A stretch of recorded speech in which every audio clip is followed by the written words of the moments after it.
Hi, friends. Welcome to Tell Us We're Wrong. This is a philosophy comedy podcast or a comedy philosophy podcast, if that makes you feel better. Each week, I will introduce to you a short piece written by a famous philosopher, anywhere from the Greeks to today. Then I will have on the show two guests, either comedians, improvisers, actors, or regular Joes, Janes, or Bradens, who will try and decipher what the philosopher meant. I will ask them a series of four questions to determine their level of understanding.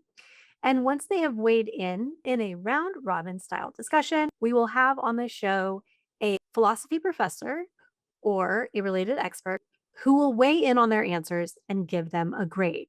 There is a catch. The guests are not allowed to research anything. Now, as the host, I will play the part of an intellectual wildcard, which means that I will also weigh in on their answers, and whether or not they agree with me can impact their score. So if they disagree with me, I hope they get a bad score because I'm petty like that. So if you choose to root for somebody during the episode, just know that if they lose, that probably says more about you than it does about them. Hmm, something to think about. Anyway, enjoy the show, and I hope we learn something. I hope you and me learn something because I'll definitely learn something. Let's all learn things.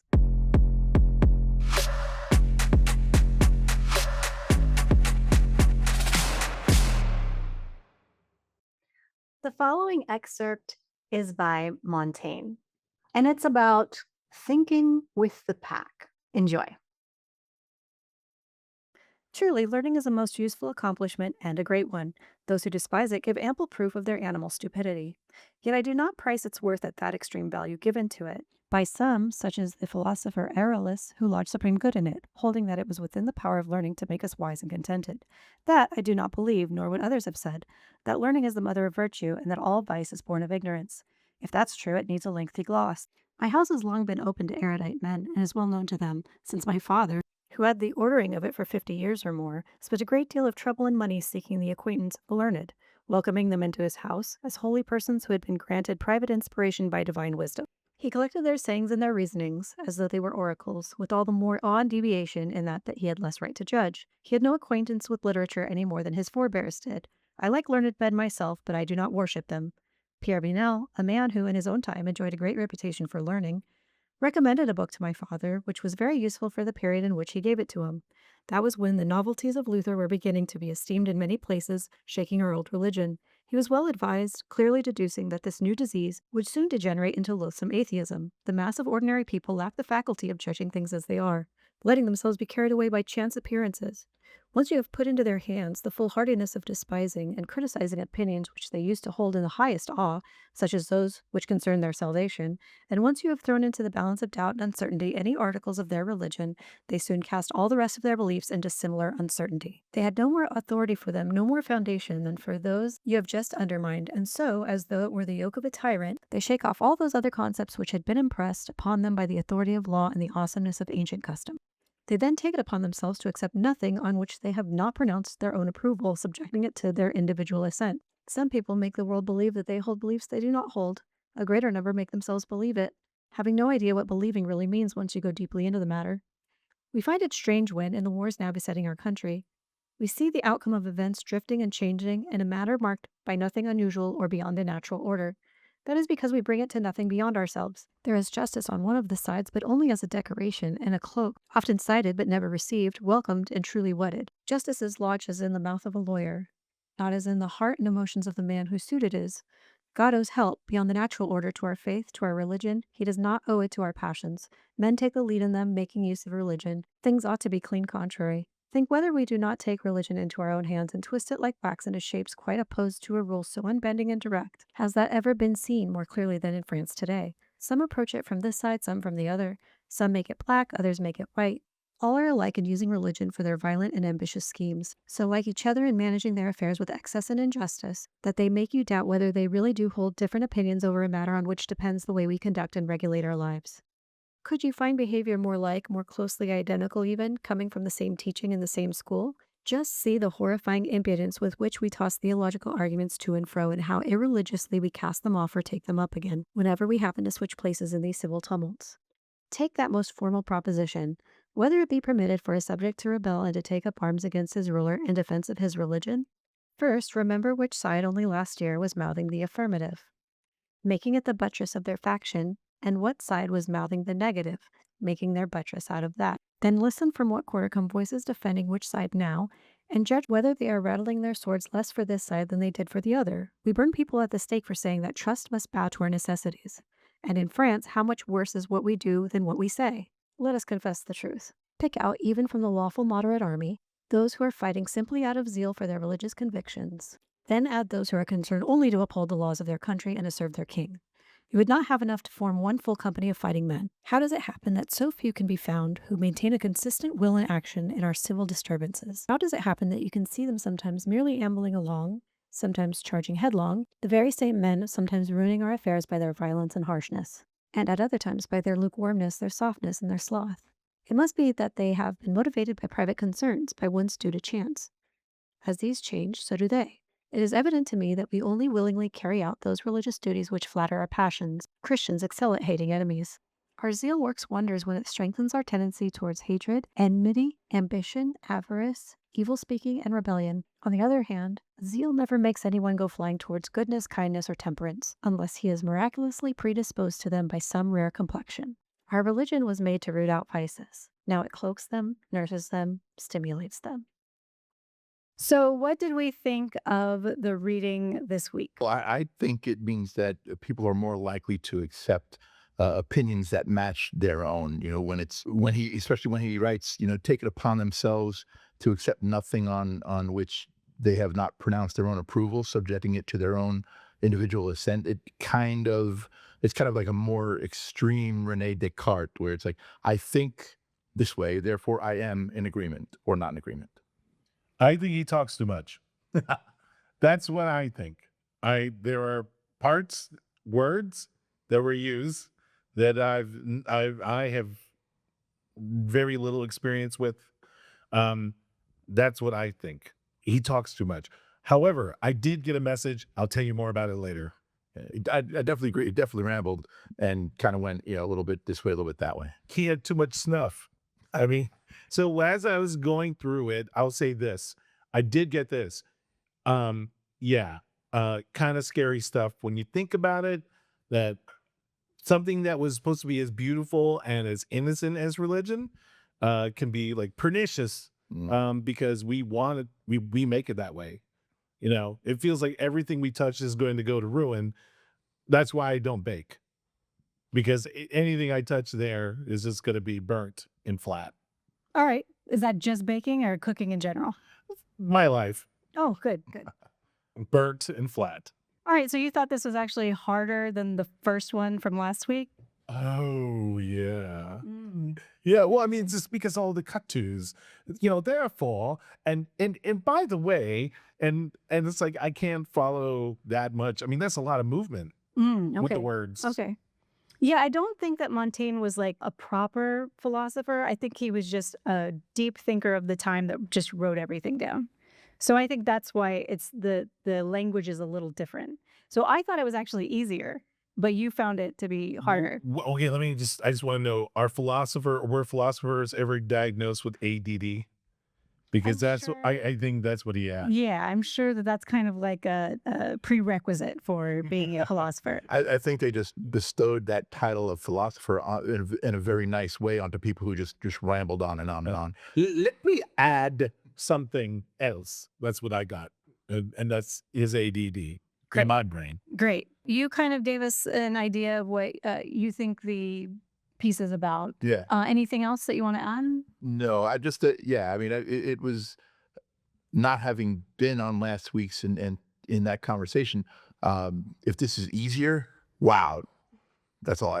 Last week must have been mind blowing because, like Richard said, Montaigne was just adding, going down a path and then, shiny thought, and he went down that path, and shiny thought, it went down that path, and it's kind of meandering a bit. Right. It's like having a conversation with a drunk baby, right? A little bit. Well, first of all, what babies do you know that get drunk? And second of all, where can I hang out with those babies? I think all babies are just naturally drunk babies. Oh, I thought you meant alcohol. No, I mean, inhibitions, any way you cut it, once they're gone, You got a drunk brain. Okay, if I can give a serious answer, I think he was saying, no matter what, anything we touch can be soiled or ruined if we are not true of heart. If we're not pure of heart, even something is supposed to be as wonderful as religion, that can be used for our own agenda. And I think that's so true today. Yeah. So my interpretation of it was when we think about ideologies and having dogmatic feelings about the ideology that you subscribe to, right? So what he was saying is that when you become a part of this organization of belief, then you tend to kind of twist and turn your ideas and your motives in order to suit your needs. So he says it in this context as a group think, but I think he also means that the individual would also do that. So you kind of tend to make arguments to your own benefit. Well, why didn't we lead with you? Why couldn't we have led with you? We all need to have our own individual like ideas about, what the reading means. So Yeah, but like them, as he described, I would have turned along with you. But that was actually something that he warns about, is that he says that Did he? don't, just because people are smart and you like believe in what they're saying, it doesn't necessarily make them the end all be all. So I you're calling could still yourself be smart. wrong. I could quite still say be you're wrong. calling yourself smart. Okay. Yes, I'm smart, but I could still be wrong. And I think that's what he was kind of alluding to, is the fact that there were very learned people that would visit his father, and while he respected them, he wasn't going to worship them. And I think that's what he's talking about in terms of there is still room for wrongness. You know, that exact piece where he talks about his father welcoming, and he even said, he welcomed them in and he gave them something about like as if they were holy persons, and he bestowed this stature on them.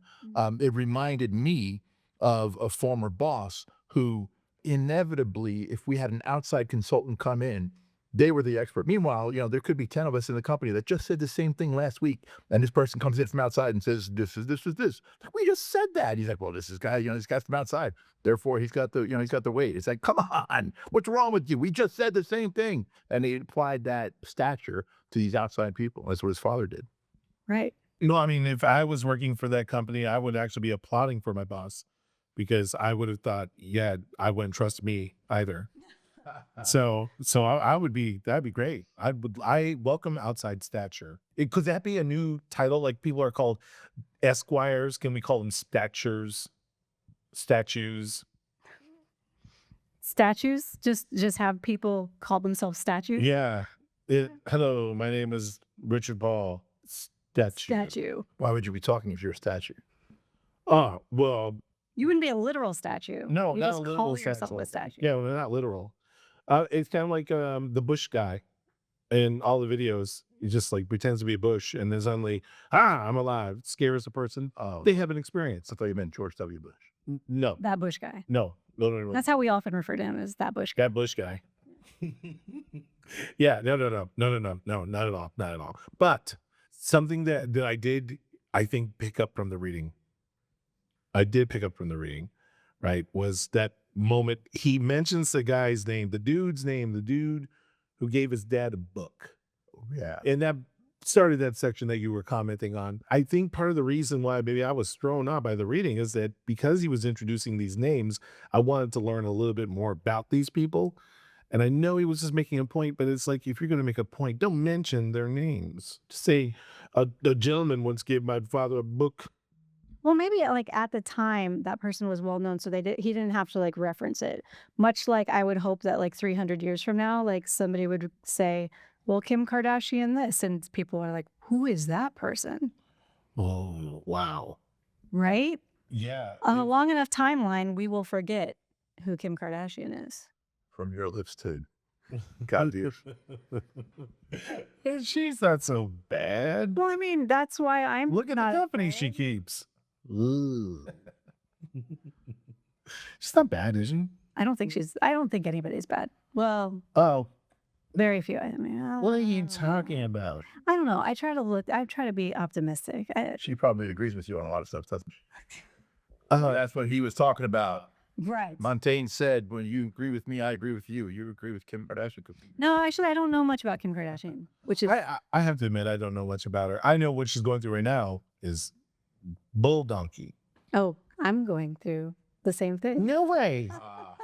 Because it's a little donkey. I will admit. I mean, she is being gaslighted, okay? And for that's the first time I ever felt something for her. It's like, come on, Kanye, chill out. But again, there are a lot of people out there that are cheering for him. That's unfortunate. Mm-hmm. Mm-hmm. Yeah. What religion is that? That's a bullshit religion. That's what that is. Yeah.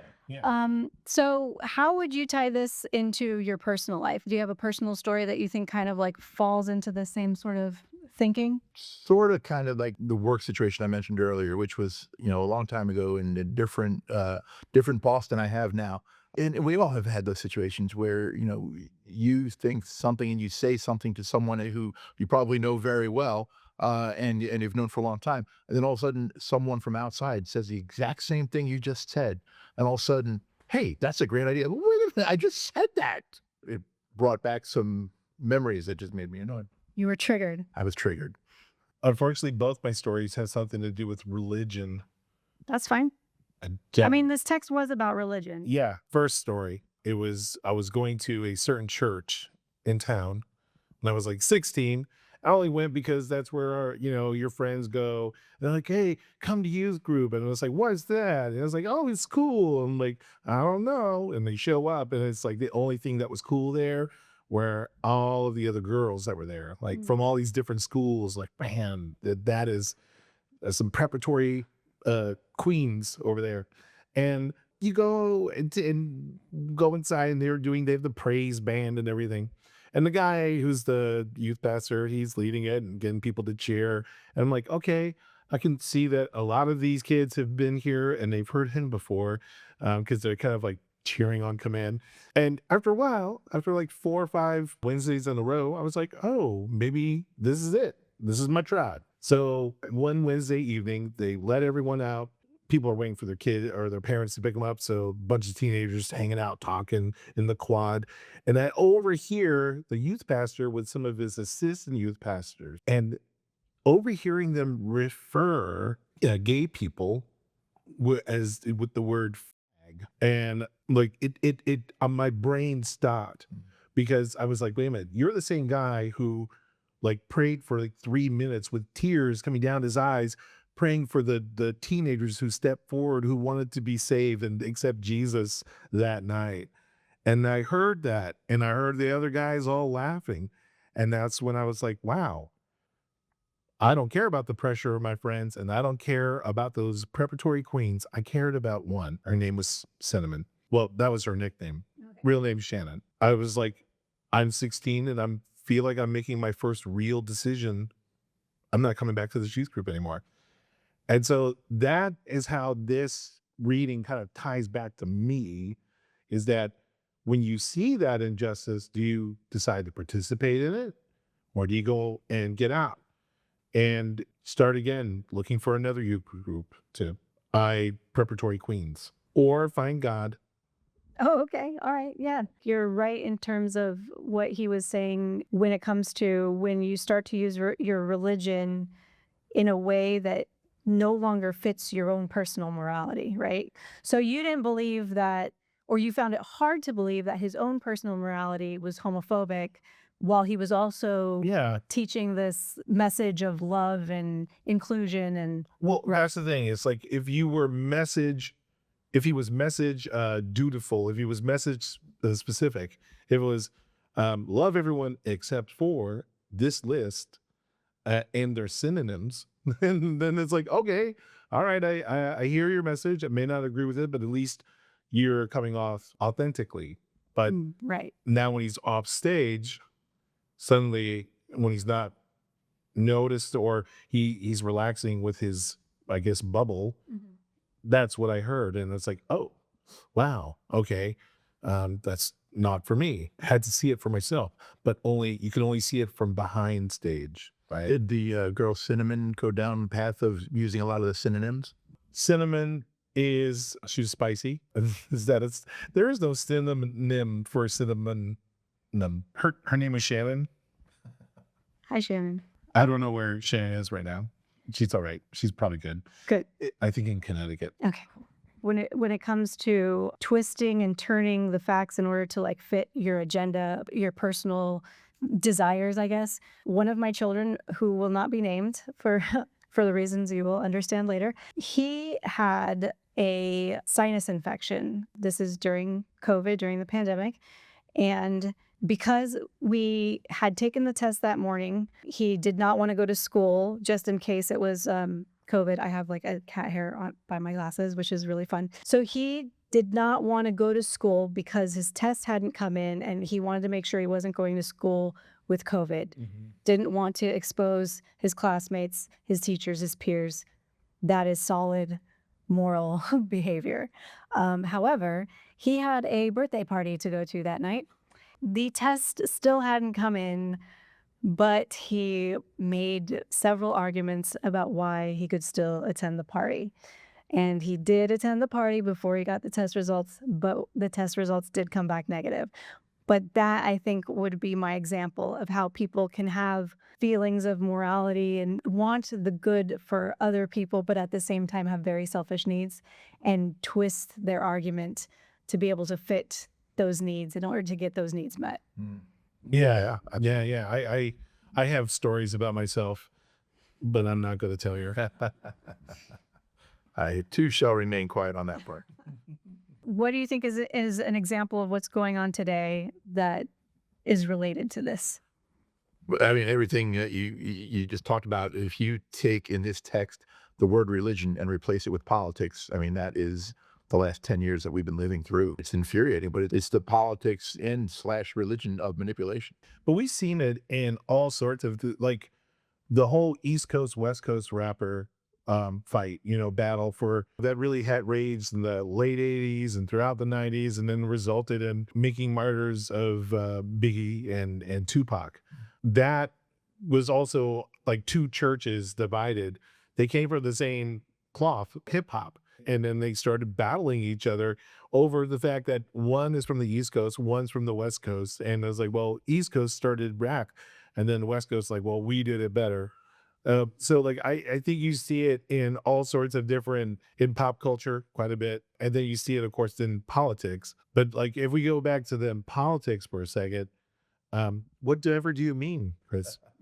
Do you have a specific example?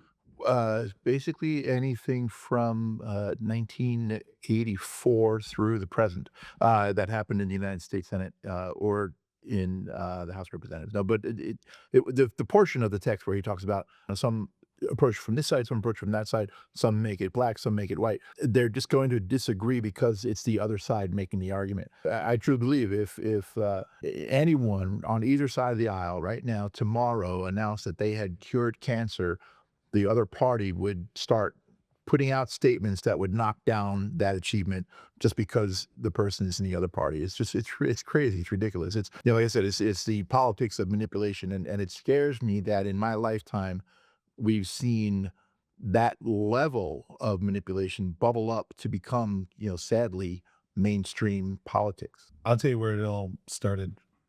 It started with Tip O'Neill. Example, like Tip O'Neill. He was in the Reagan administration. Tip O'Neill. And did Well, Was 1980s, like I said, 1984. Yeah. Check it out. yeah, but I wanted to give it like a source for the infection okay. that's plagued us.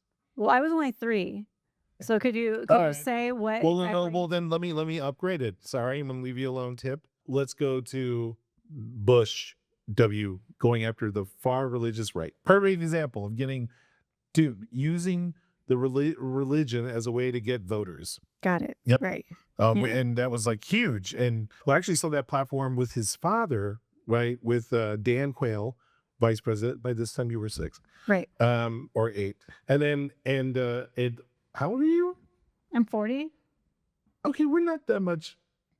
So But yeah, like we saw it then, like going after single moms. That's what Dan Quayle did, and it was at that time they started really, especially the Southern Baptist Convention, really started jumping on the coattails in in a political way. Then we saw it right through Bush and that election, and then later on, obviously through Barack Obama's first election. But then it started kind of dipping down, and they had to find a new tactic, and then the whole birther movement. And now the birthers and the and religious right, they found each other again. It's like they've been having a big block party for the last 10 years. And it's been raging. And it's like, I know you guys have a permit, but which is called dark money. That's my opinion. I hate dark money. We can't say that your opinion is Montaigne's opinion and vice versa. Well, right now I'm doing a tangent like Montaigne. Of, but yeah, that's how I feel. Is like you're right. I think right now, undoubtedly, with Trumpism and everything that's happening right now, DeSantis passing the "Don't Say Gay" bill that some people are calling, like, I don't know, any plan, including religion, is only as good as the people that execute the plan. So I feel like if we're twisted, it becomes twisted. Yeah, and look at the other side as well. I mean, in the 2020 election, there were, like the AOCs of the world and Bernie Sanders were criticizing Biden because he wasn't left enough. And it's sad that in both instances, hopefully they're the minority, that the silent majority of people more moderate in the middle on both parties, were overrun, if you will, by these radical thoughts and on both sides. And they just swelled up this groundswell of populism, popular support. And not just here. I mean, if you look around the world, how many nationalist movements popped up in the last 5 years. It's kind of scary that this religion of manipulation has taken root. So I have a question for both of you. Mm-hmm. What would Montaigne say about Candace Owens? Oh gosh, what's his name? The Weasley looking guy with a really high, Ben Shapiro and Jordan Peterson. They would, I guess, be equivalent to maybe some of his contemporaries. So what would he say about those folks? Like, would Montaigne be our Jon Stewart? That's a good question. I don't know. And it's funny because like I started this podcast to be politically agnostic, but we've just like thrown that right out the window. Blame Montaigne. I am blaming Montaigne because I knew that this reading would be hard to not be political. But you're right. Yeah. I read a really good book. One of the characters in the book basically quoted Montaigne for every like aspect of his life. Montaigne was a very astute observer of what was happening, and he was willing to call bullshit on this new religious movement. But I think he was, I mean, I've heard, again, we are not allowed to research anything. I've heard both that he was fiercely Catholic, which makes it reasonable why he would criticize the rising movement. But then also I've heard that he kind of tended toward atheism. So, and he has been known to say that an atheist can read atheism in the Bible. So yeah, it is very much along that same like train of thought that what your beliefs are, that's the lens that you're going to see through, right? So it's always going to color your perception of what's happening. Right. And to answer your last question, I don't think he would be the Jon Stewart of today because not knowing anything about Montaigne, but reading his words, I just get the feeling he's taller than Jon Stewart is. And also Jon Stewart seems to me has a much better self-deprecating sense of humor than Montaigne probably has. Probably. And I don't probably. That was my Jon Stewart impersonating his aunt. Really? Yeah. Oh. It's an impersonation. Wow. Of an impersonation. Okay. Yeah. All right. Yeah. So yeah, when I was thinking of my example, I was very much skirting the whole politics thing. But my example was, baby, it's cold outside. I don't know if you're all aware, but people believed with all of their heart and conviction that Baby, It's Cold Outside was being banned from the radio stations for being kind of rapey, right? Personally, my own personal beliefs on this whole thing is that, yeah, we're allowed to have critical analysis of pop culture and music, and like that's fine. But I'm also not for censorship in that way. But this was definitely not a case of censorship. This was a case of radio stations deciding they were not going to play it given the controversy, based around the rising Me Too movement. But all the headlines say, "Baby It's Cold Outside" is banned. And then so you had a camp of people that said, yes, we definitely have to ban Baby It's Cold Outside, or we definitely need to get rid of it because it's a song that we believe promotes rape, which is, I mean, that's debatable. It's it's open for discussion. To me, it's just like a coquettish like flirtation between two people. And at no point does it get very dark. You know what I mean? At no point does she say, "Why did you just lock the door, John?"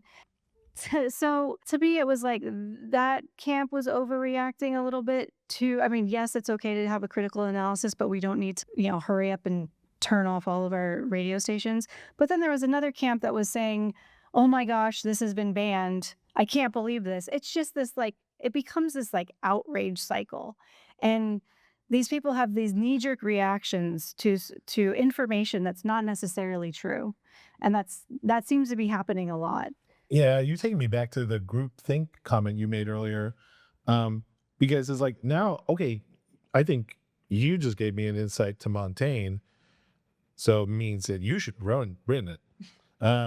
But like this idea that no matter how much we learn, how much information we get, how much practice we might have with the knowledge, if there's just an overwhelming number of people who believe in one way, the knowledge can get steered. Like, in other words, you get steered. It's really either the group think or the flock of, or bird flock, or like flocking, right? Where if most of the birds go this way, the tide just pulls you in that direction, because either you're going to end up becoming an advocate for the crazy talk, or you're going to be silent, which I did. I just realized I was silent. I mean, I took myself out of that church environment, but I didn't do anything to stop the church environment. I didn't do anything to try to, let other people know about the dangers, And I was like, nah, man, let Chad figure it out for himself. He made the soccer team and I didn't, you know? Like so you can either you end up being quiet about it, or you take on the unpopular mantle of railing against it, right? And then in the hopes of getting your big mass of people that will then, it becomes a thing, right? But if you don't have that critical mass of people, you're going to be a minor voice and you get swept away. And yeah, I think you just made me realize, I think part of what Montaigne was saying is, doesn't take much to fool a lot of people. Yeah, I think that's true. Yeah. I mean, at one time I thought it was cool to wear, neon shorts with the matching shirt. 80s. Yeah. I was still a child, but yes, I wore that. So was I. I wore that. So was I. Even the small step of just removing yourself, I think, was an act in itself it was like a silent protest as opposed to an overt, because not everybody's going to be a leader, but everybody has the potential to do good. Don't make excuses for me. He was 16. He didn't really know what he was doing. I could have been a leader. I could have been a revolutionary. Could have been Shea Richard. So the next part is we've got to kind of guess when this was written and why the philosopher wrote what he wrote. Well, I do know he mentioned France a couple of times in there, so I'm guessing it was not long after the French Revolution, plus or minus, 20 years. But I say not long, I don't mean like, 6 months. I mean, within 10, 20 years after the French Revolution, I think, because I get the sense that there was just a lot of tumult in their country, similar to what's going on here today, as we talked about. And I think he was probably just disheartened by, leaders that were just using their platforms to hit a kind of personal issues with people to swell up, again, through the politics of manipulation. I could give you the right answer or the wrong answer. I'm going to go ahead and tell you the right answer. Okay. The wrong answer would be any other time that was not stipulated by Chris, because the right answer, I believe, would be right after the French Revolution.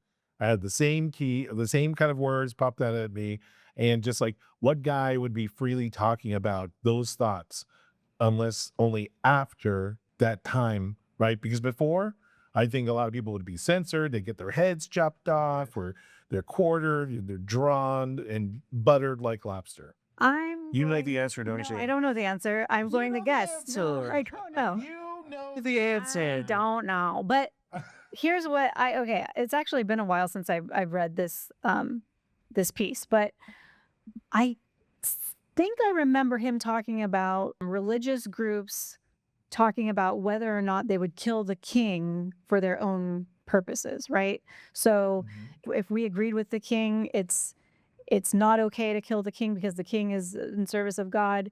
But if we don't agree with the king, then it's okay to kill the king because he's actually working against God. You know, it was the way to twist that way of thinking.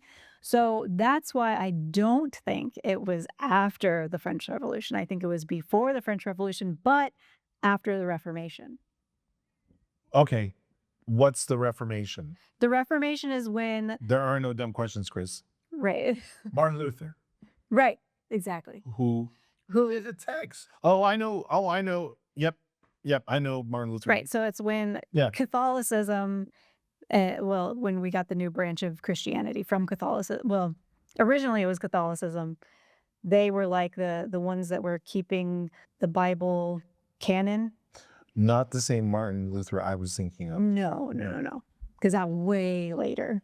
And I look at How do you know which Martin Luther I'm thinking of? well, you're thinking about Martin Luther King Jr. and that's No, like the no, 60s. What Martin no. Luther are you thinking? I think he was thinking of Martin Luther Vandross. Oh, there you go. I could give you the right answer or the wrong answer on that one, but I won't. All right. Well, I will just make one quick comment on your guess about the timeline. And I kind of agree with Richard on this one. If it was indeed before the French Revolution, which you made a good argument that it was, then I would wager that Montaigne wasn't long for the world. He he didn't perhaps see the revolution to its end, simply because from some of the stuff that he said, I don't know that the king would have stood for that.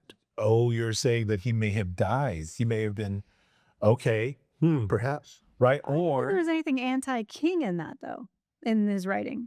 It's not necessarily anti-king in there, but he talks about the way he talks about, kind of leaders specifically using hot button issues, and then, getting this groundswell of populist support because they think like I think, therefore I am following them and I agree with them. I think that could have offended a lot of people, and maybe not necessarily the king offing him, but some supporters or people who didn't think what he thought.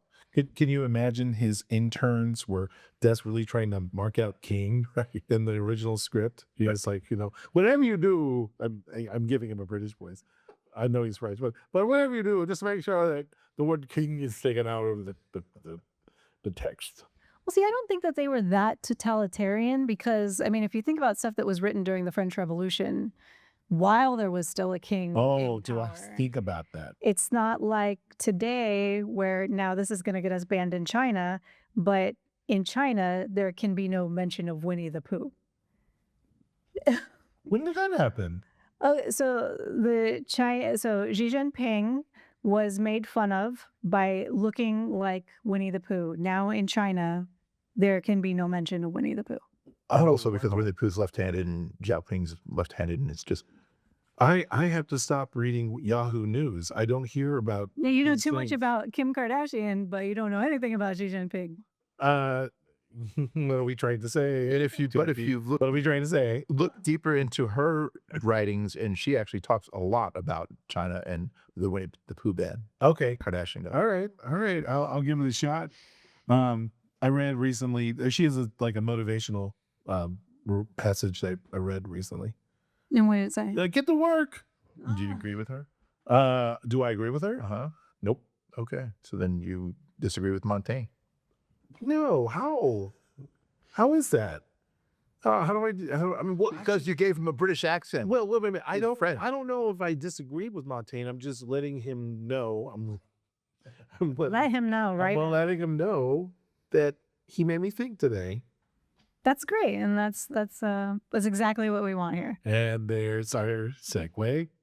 All right, so now we will check in with our philosopher Oh no. professor No. and see our grade. No, please.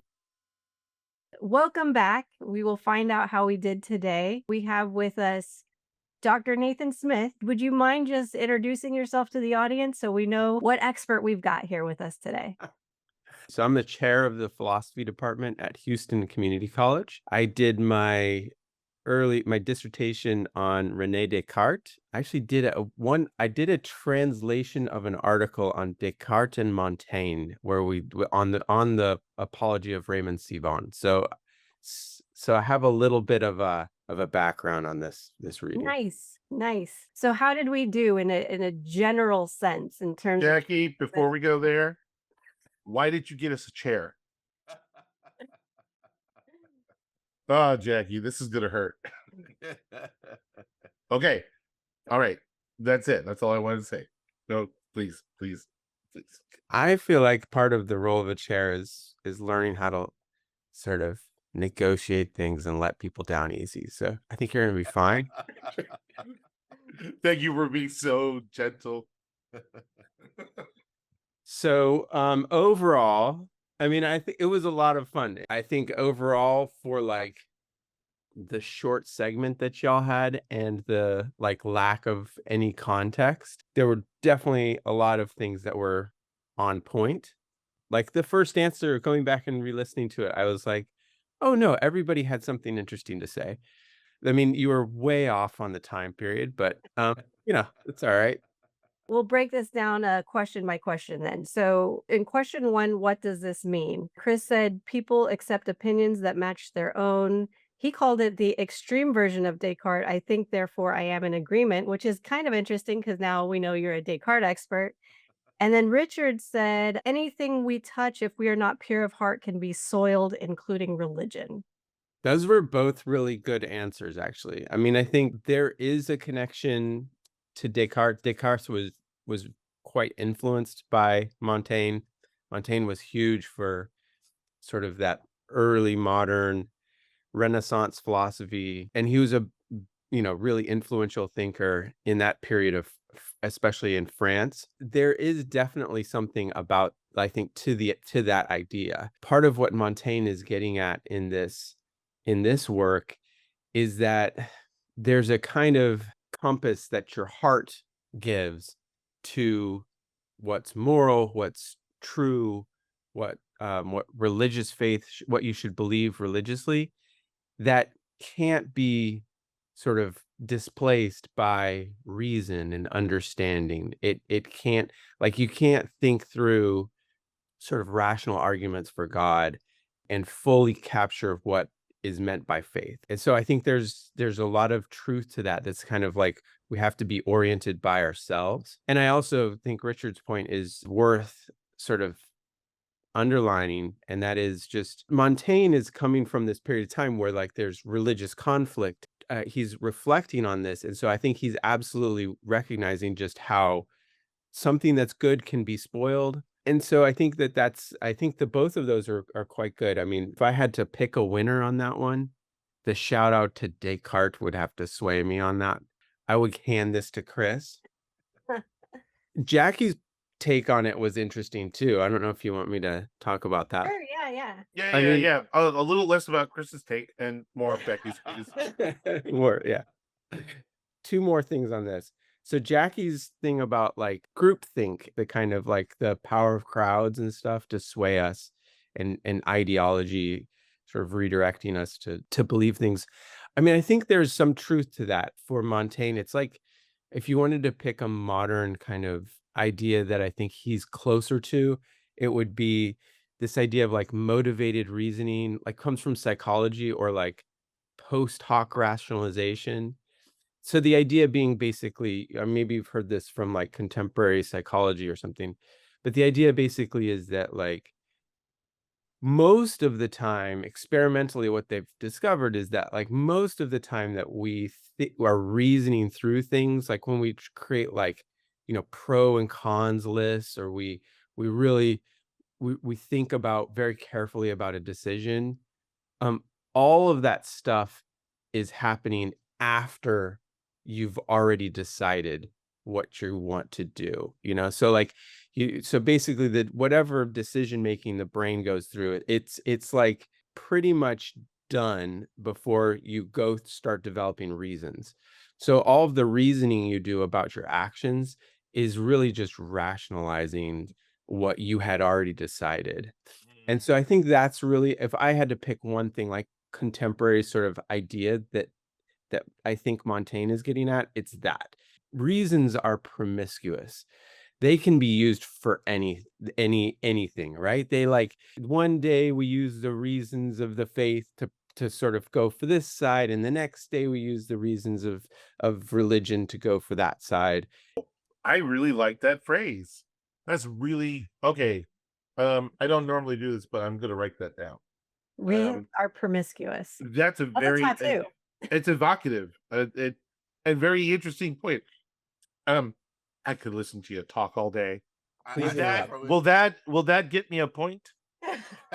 Well, I was gonna give you a bonus point, Richard, for just the Montaigne is ADD, which is totally correct. Like so this excerpt on Raymond Sebond is a a big chunk of the first book of this 3-volume work that was like his life work, which is called The Essays. And the essays are, I mean, I've read bits and pieces, but they're crazy. They're just like, he describes them as about himself, but it's not about himself. It's about everything in his world. And it just goes from one topic to the other, and it meanders, and it's this sort of wild, thoughtful, it's a person who has way too much knowledge and too much time on his hands. He literally like retreated to a castle that his parents owned and just wrote this thing. And it came out in 3 volumes, so it's gigantic. And yeah, so I don't know if ADD, but he definitely is kind of he's one of these eclectic thinkers. He's pulling from everything. He's been traditionally not considered much of a philosopher. He's been more considered as someone in literature, but I think philosophers are starting to see that he had actually some really interesting philosophical points. So, Yeah, so is it, would you kind of say it's like meditations in a way? a little bit in the sense of, I mean, yeah, in the sense of like this sort of introspective sort of search. And that's something that's like very characteristic of the time, right? The resurgence of humanism, the idea that like the human being is a worthy subject of study. And the most available specimen that we have is, ourselves. So you kind of spend some time digging around inside your mind, and you know you can discover kind of amazing things, I guess. Yeah, yeah. Yeah, so going back to that whole like when I was talking about the groupthink thing, I brought it up after our discussion on the show, but yeah, there was a study that was done where everybody was in on it except the one person on the panel. And so they would ask them a series of questions, and the first few rounds of questions everybody got the question right. But then they said, "Okay, well, now you guys are gonna start answering the questions completely wrong." And the person that was not in on it started answering the questions wrong as well because he didn't wanna be the weird one, the odd one out. So yeah, Yeah, it's an interesting study on, people's need and desire to be part or belong to groups, yeah. For sure, for sure. Yeah, that's a fun one. That could explain a couple of isms out there. Yeah, yeah, I'm not naming the specific isms. I'm just saying one other ism passed the budget and we're not closing the government. That's all I'm saying. You can edit this out. You can edit this out anytime you want. It's fine.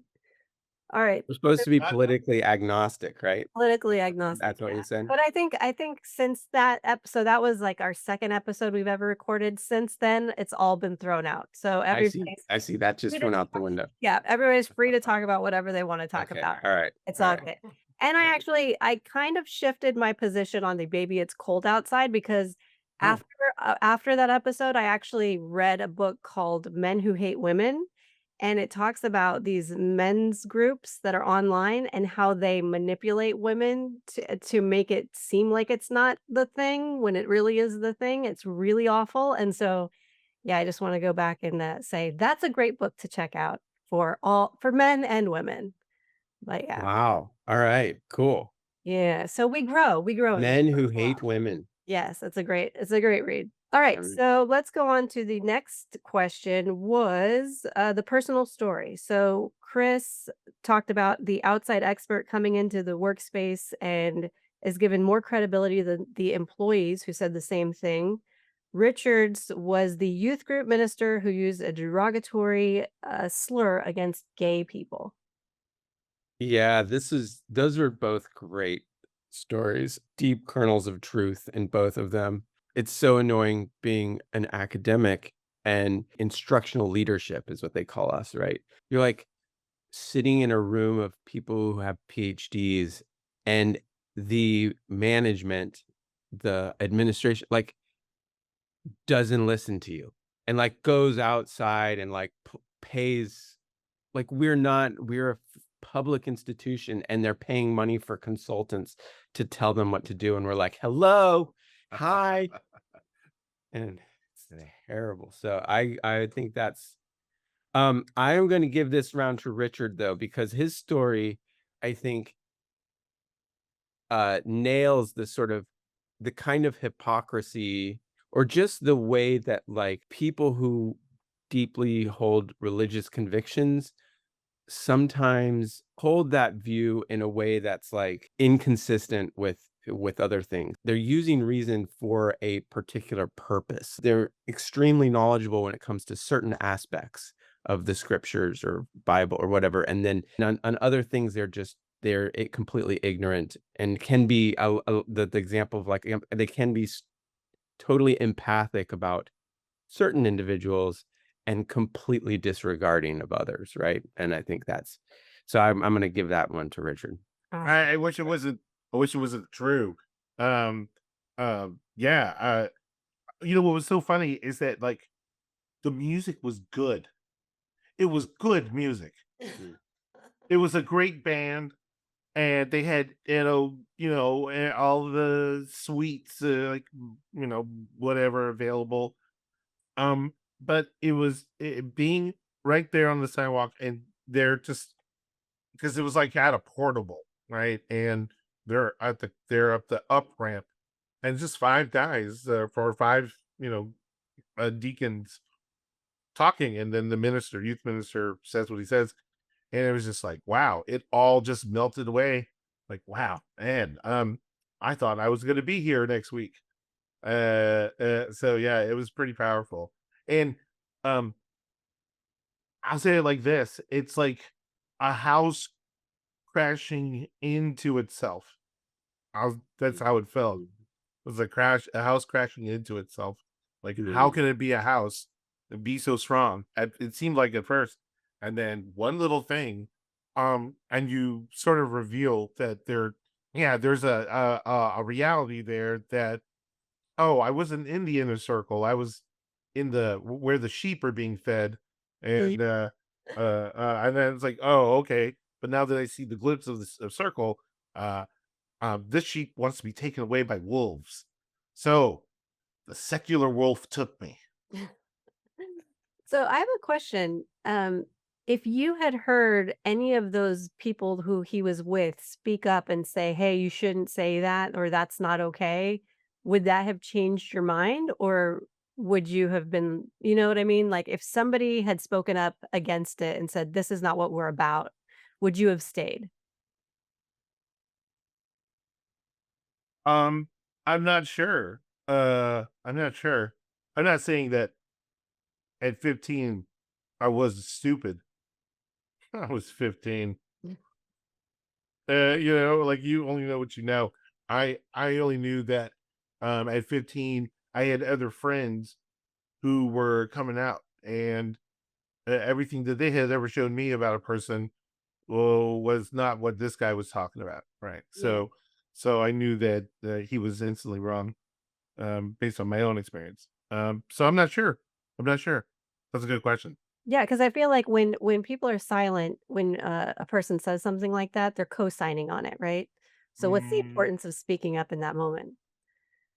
it's hard, right, to find a time and a place sometimes because it's like, oh, well, if you do speak up, you don't want to, you're afraid of losing something. Could be a position, could be an office, could be something that you're been working hard for. But that's a risk that I think everyone takes, right? Mhm. Yeah. Mm-hmm. Hmm. Okay. Um. Got No, no. deep. This is deep. This is the deep one. Yeah. Uh. Wasn't it's 7:23 a.m. in the morning. It What are we is, doing? yeah, we should probably address that. It's very early in the morning. Uh, Earlier for, Dr. Nathan, so yeah. Yeah. Yeah. Is there anything else for this one that you wanna address? Why didn't you pick Chris's? I mean, if I have to pick one, and it's anyway. I mean, I don't have a strong objection to either one. Like I said, I think that the idea, the boss that ignores the knowledge that's right around him is great. And there's something funny about the desire to look outward, and there's something about that that's very anti-Montaigne, right? Montaigne is very someone who was happy to look inward, and I think part of what he's trying to say is like, hey, everybody, spend a little more time looking inward, whether that's in the people right around you that have lots to offer, or to just yourself, your own experiences and feelings. I mean, that's another thing. Montaigne is very much about, like, the emotions, and the sort of the heart is a guide to truth, which is an interesting sort of counter enlightenment move that he's making. But it is, I think it's a yeah, there's something to it. Would that be called enlightenment? Unlightened. Enlightenment light? Diet enlightenment. Enlightenment. Alright. So when we go on to this society part of it, this is where we could not help ourselves with the politics. Chris brought up politics, and Richard brought up the East Coast versus West Coast rap battle. That's great. No, I mean, I think that's on point. Montaigne, so we're going to get to the time period, but I think it's relevant here. This is just after the Reformation. He's Catholic, but he has family members who have converted to Protestantism. So for him, it's very personal. This sort of the split in Christianity that's happened, and where you have, and it's obviously contentious and difficult. And you can imagine 16th century French people didn't celebrate Thanksgiving, but if they did, the proverbial Thanksgiving dinner could have been really uncomfortable, right, at the Montaigne household. Well, I think we can imagine it because I mean, a lot of our family members, went different ways politically. Exactly. Like, and so I think that's why I think Chris's answer, I think, probably gets it closer. I don't know, maybe around Richard's Thanksgiving table, there are heated arguments about Tupac and Biggie, but I do think, like, the political divides today are probably closer to home in terms of the kind of, like, deep divisions that are also very close to you, right? Like, your family members believe things that make it very hard to have conversations with them about, and they hold it very dearly, right? And I think that's what definitely part of what Montaigne's getting at, is just how deeply committed people are to their beliefs, and reason here again becomes, rather than a tool of discovery, which is the enlightenment promise, it's a weapon of division. I think that's where he's telling us to be cautious about reason, the usefulness of arguments to work out truth. You should check out Theory U. Theory U is a book by an MIT professor, Otto Scharmer. He really talks about how people are just sort of downloading most of the time. In other words, they're downloading what they know, but they're not really listening or taking in to what anyone's saying. And therefore, as they download the old kind of mental tapes, they're not doing any sort of deeper inner work. They're in many different ways just sort of regurgitating what their past beliefs. I think you might like that book Yeah. quite a bit because he also looks to he's an economist, but grabs all of his inspiration from philosophy and from the sciences and whatnot to kind of like help people understand how we could solve problems through collective and intentional thinking. Was it Nietzsche who said something about like if you do not have enough time to like sit with your thoughts, like you're just never you're never going to get there. Something about the importance of like not having the time to just like get in touch with your inner self. It sounds like it could be Nietzsche. I'm not sure. I agree. Yeah. I don't know. I think there's something to this. I mean, I think both these ideas, obviously, that we don't listen enough. We don't take time. Like that's another thing, right? I think this is the thing that is characteristic of our time. Like we have the capacity to do everything so incredibly quickly. You know, whether like travel, finding articles or researching, everything is kind of at our fingertips, and yet we seem to have no time because we're just constantly dispersed through all of these different things that are coming at us. You know, our attention is divided. And so like, yeah, I think this idea of just slowing down, think being more introspective could be a really good lesson for us too. It's funny, Montaigne was known as a skeptic at his during like that was one of his main sort of contributions was the reinvigoration of ancient skepticism. I think at one point Jackie said that Montaigne, some people, even though he was a Catholic, and some people weren't sure, thought he might have been an atheist, right? And this is like true of so many people in this period. Anybody who was thoughtful, like, Yeah. oh, you might be an atheist. He will question, you know, what can I know? What do I really know? And I think that kind of approach, being very reflective and thoughtful internally, but also then being skeptical of things outside, like that's not a bad disposition. I really dislike the word lazy, especially in today's society and American culture. But I really would like to bring back just sitting alone in a room for hours. Like, let's do that and not call each other lazy. We're just being thoughtful. But yeah, it's so strange how society makes it a bad thing to just be still for a little bit. That's almost been demonized. You're not producing. Like I was just like watching THX, the first like George Lucas movie, and the whole thing is about like how society is only made to produce, so much so that you are not allowed to have any kind of romantic connection to anybody because it gets in the way of production. And I don't know that we're, that far off from that any right now. I think I could be the counter or the spoiler of your point of view, Jackie, Do because it, do it. when I'm alone, I'm on TikTok and I can't stop. That sounds like This look at this. Look how strong this is. Swipe, swipe, swipe, swipe, swipe, swipe, swipe. And so I only bring it up just to say that I think a lot of people are assuming that we're doing time wasting things. Mhm. Um and I think a lot of people are probably right. We probably are doing time wasting things. And rather than like maybe just sit down for 10-15 minutes and go, okay, what happened today? And how did I feel about that? Right? Like we're not. Or what happened today and how can I look at it from uh Montaigne's point of view? Just maybe so I can get some new perspective. I don't think we're taught to uh, conduct those exercises. Um, I mean, we're definitely not taught during K through 12 to think like that. I don't think, unless we're doing some sort of social studies lit review, and you have the questions at the end of the section, which I never bothered to answer. Nobody did. I think it was, pre-K that got it right with nap time. I think that we gotta come back to nap time.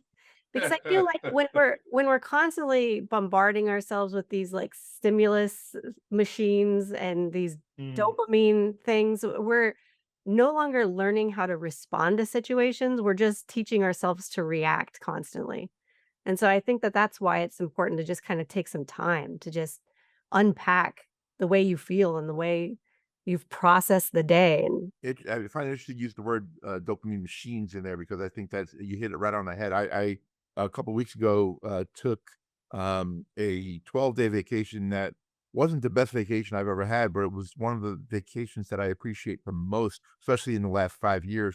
I was over in England and Wales and in North Wales, and I was on a golf trip with a couple guys, and there was four of us, and um and for me it was the trigger was just landscape. I was driving around in just these beautiful seaside towns, when I was in the mountain, I would just take some time to just kind of enjoy the scenery, and I made a note to myself. I'm like, I need to do this more often because I just get so wrapped up into everyday life like we all do, that I really had many more moments where I was just alone and ruminating my thoughts, like you said, Jackie.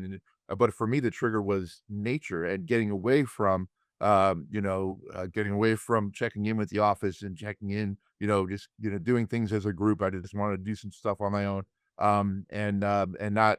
And I remember thinking to myself just a couple weeks ago, man, I don't do this enough anymore, and I used to do this a lot, and I don't do this enough anymore, and I think most people are like that. I love this idea that because sometimes like the journey, like going somewhere, stripping yourself from like the comforting surroundings that you're typically in, then having a chance to observe landscapes or things that are new. Like that's so, I think, important to come back. Like that's something Montaigne talks about as well. But another thing is he influenced Descartes in this way, who, when Descartes was a young man who had just finished, so he, finished his high school lycée, this sort of like high school, college kind of thing, and then he went on and got a master's in law, which was kind of a practical, bourgeois sort of education. And he could have stayed in France. His family was landed, and he could have just, had a professional career.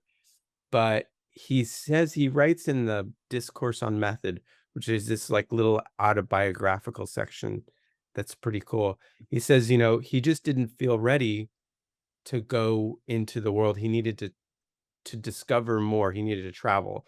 So he travels into Holland, Netherlands, and then he comes into Germany. He volunteers with this volunteer army that's conducting, and he learns medicine. And then this period of time is where he meets some people who are doing science, applied science stuff. And this is where he has this kind of epiphany that science actually has to be grounded in these basic truths. I think, therefore I am, and God exists.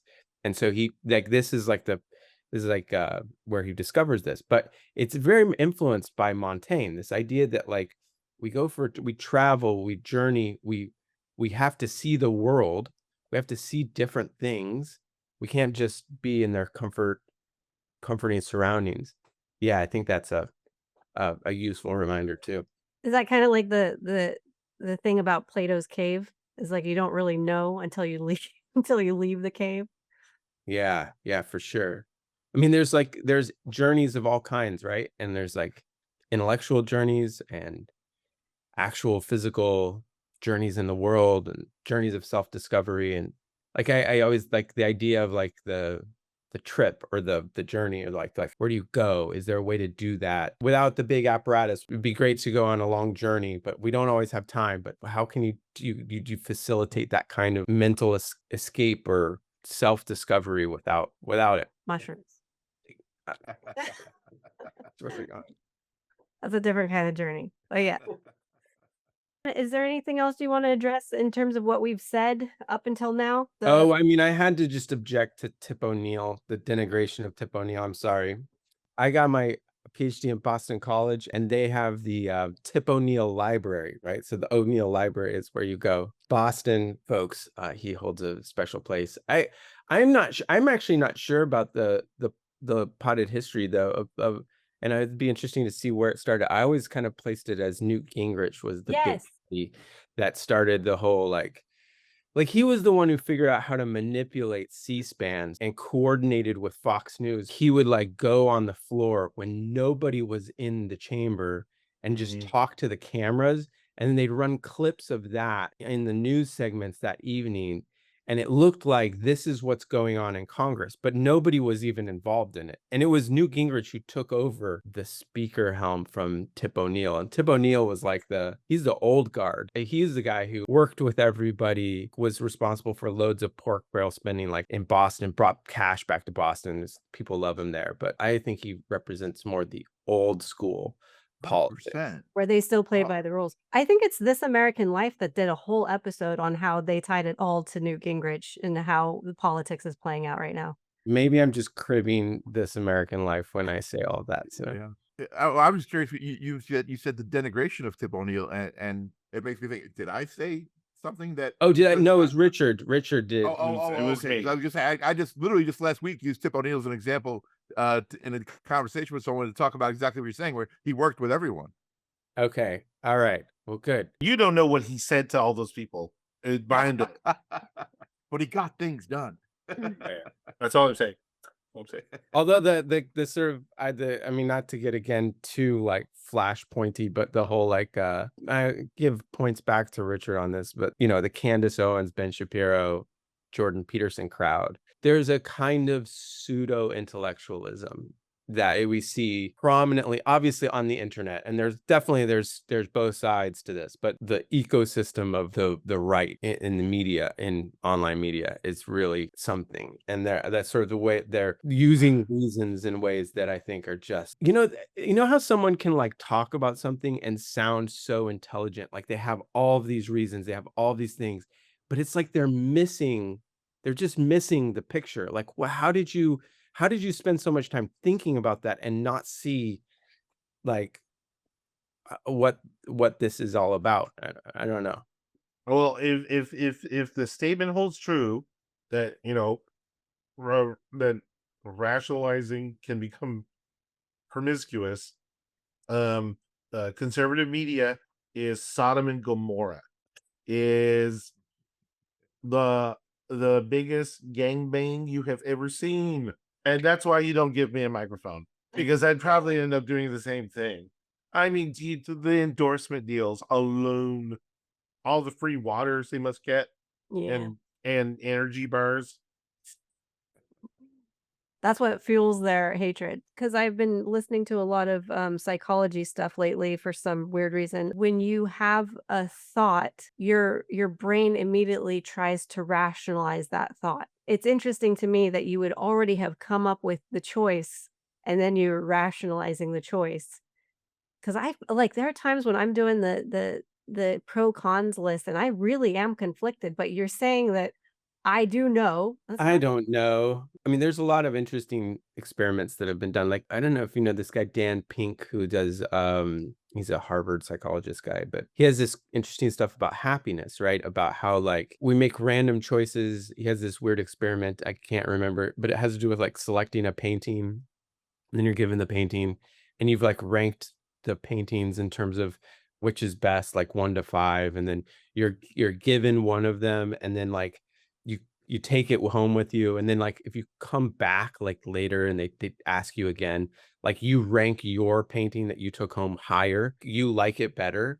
It's weird how once we've made a choice, we start to justify all the reasons why that was the right choice to make. But I getting to that point, I'm not sure. I mean, it may be that listing out pros and cons, it's not like that's not, I don't do that. It's not something that I find useful, but or like journaling or something, like maybe writing stuff down and thinking it out, talking to people, that's like your process. I don't think I wouldn't discount that at all. My favorite thing to do is like, I'll think about something for a long time and like, I'll be like, okay, right. I think we know what we want to do. All right. Okay. Let's go do something else for 3 hours. That we're not going to make the decision now. Like we'll do something else and then we'll come back to it. And then you come back and you're like, do we still feel like that was the right idea? Okay, let's do it.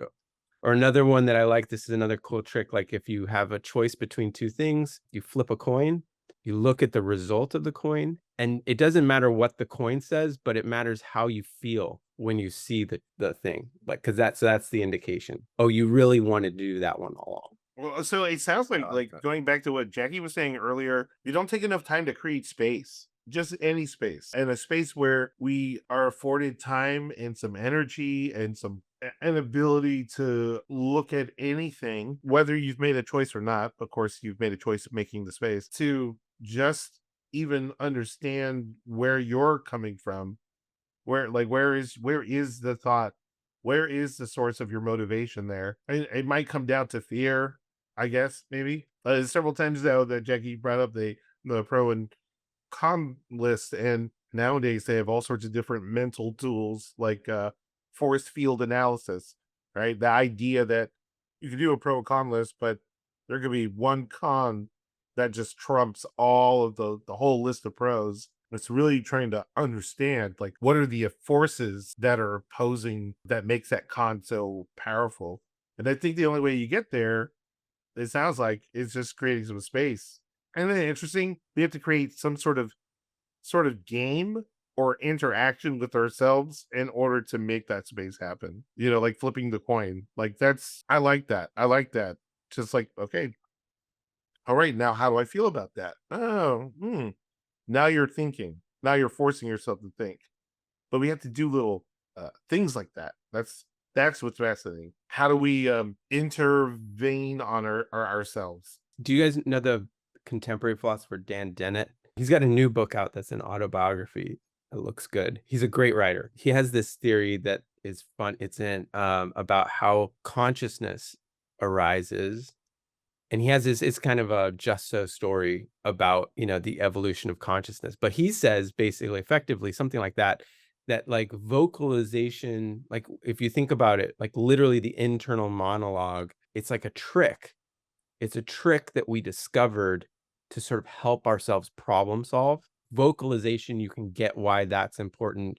You have to direct someone in your community to do something, so you might vocalize it. And once you get this sort of symbolic capacity to express ideas or thoughts to others, it's pretty quick from that to like, well, now you're alone and you start just kind of talking about this stuff, and then that gets internalized, and then all of a sudden, like, now we're into stream of consciousness. Now you're conscious. I think it's a fun story, but I think it's all tricks all the way down. Mm. My trick is my internal voice is that of a foppish German. Yeah, yeah, no, it's fun. It's like, oh, do I, speed through that red light? And it's like, is that the way your mother raised you? Just for the record, Richard, sometimes it's not always internal. Oh, we've driven together before, so that's I understand. I get it. Thank you. Good note. All right. So far, we've got Chris in the lead with 2 and Richard with 1. So the when and why question. I know you said I have to give a winner here, but y'all said the same thing. So I don't know what to tell you. But who said it better? Well, I think Chris said he said around the time of the French Revolution, and Richard said after the French Revolution. So there's a little Oh, slight okay. difference. Uh, I mean, Jackie was right on this one, so I mean, I'll give the point to Jackie. I can't. Yeah. So I think I've said it already, but okay. So Martin Luther. I'm terrible with dates. Martin Luther is like late 1400s, so like I think he dies in like 1550 or something like that, somewhere around there. I looked at these things recently. That's the only reason why I can tell you. And Michel de Montaigne lived like early 1400s. He dies in like late like 1492 or something, like, or 1500, 1592. So like 16th century. I don't know. Luther pins the theses on the churches, and that's the moment of the Reformation, be early 1500s, right? Yeah, it says he was born in 1483 and died in 1546. All right, there we go. That's like the situation where you're in. So you have this And this is the Renaissance period, right? So this is like Shakespeare overlaps with Montaigne considerably. Like he dies in like 1611, I want to say something like that. Anyway, so like you're kind of like right in this area. No, that's not right. I'm terrible with dates. But he overlaps this area. Anyway, point So being if you're terrible with dates, how do I know you're right? right. Good point. So I'm terrible with specific dates, but I know this period. So what's cool about the 16th century is you've got like this clash of the churches, which is like not just a clash of ideas. I mean, it's a war, right? There are wars being fought about this stuff, right? And so then in England, like they break from the church and start their own thing. And then you have like, I mean, these are social, governmental, like geopolitical consequences to this stuff. At the same time, you have the resurgence of sort of the classics into this period, right? So you have, Renaissance art where they're rediscovering the realism of the classical art, and they're depicting Greek gods and these mythical people from that time. You have the rediscovery and reading and widespread reading of the Hellenistic philosophers. So skepticism, stoicism, atomism. One of the people who was really influential for Montaigne is a guy named Lucretius. And Lucretius writes this poem that's extremely influential. One of these classic cases of the Renaissance where like he writes this poem in like, again, terrible with dates, but somewhere BC, like sort of 1st or 2nd century BC. It's in Latin, and he's like an ancient atomist, right? So he talks about sort of how the universe is built off of these little bits of matter and the void, and how everything arises out of that. This poem disappears, and then reappears like in the 15th century. And then people are reading it again in the 16th century.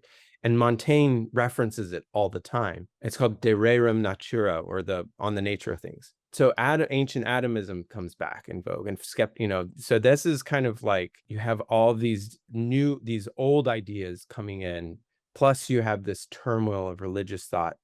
This is really, I mean, I find the Renaissance more interesting than the Enlightenment in many ways, just because of kind of this sort of roiling atmosphere of ideas. But all of that just pushes in, and then you have 17th century, right? So you've got Galileo, Descartes, Locke, Rousseau, like all these people that then this is Enlightenment, right? Comes right after this. So yeah, what was the point of all that? Sorry. Oh yeah, where are we? Yeah, the when and the why.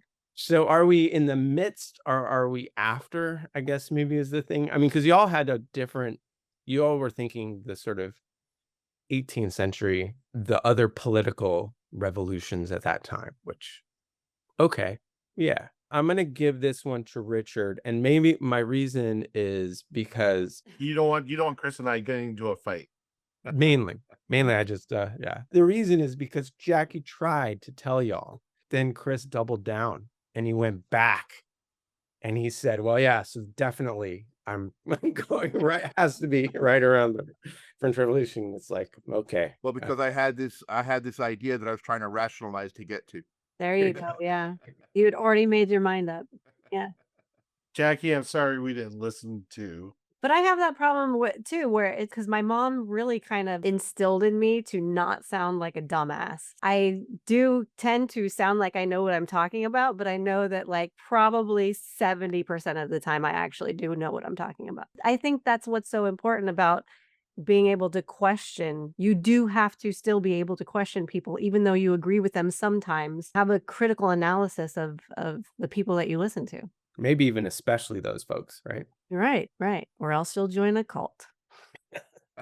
I can relate a little bit to that real quick. Is I recently got progressive glasses, so I do this a lot. People think I'm much more agreeable than I really am.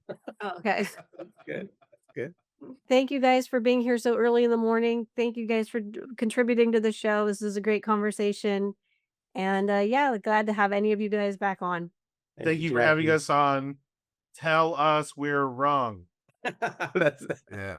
all right. You gotta send Richard some energy bars for that. Yes. All right, guys. Have a good rest of your Sunday. You too. Thanks very much. All right. Bye.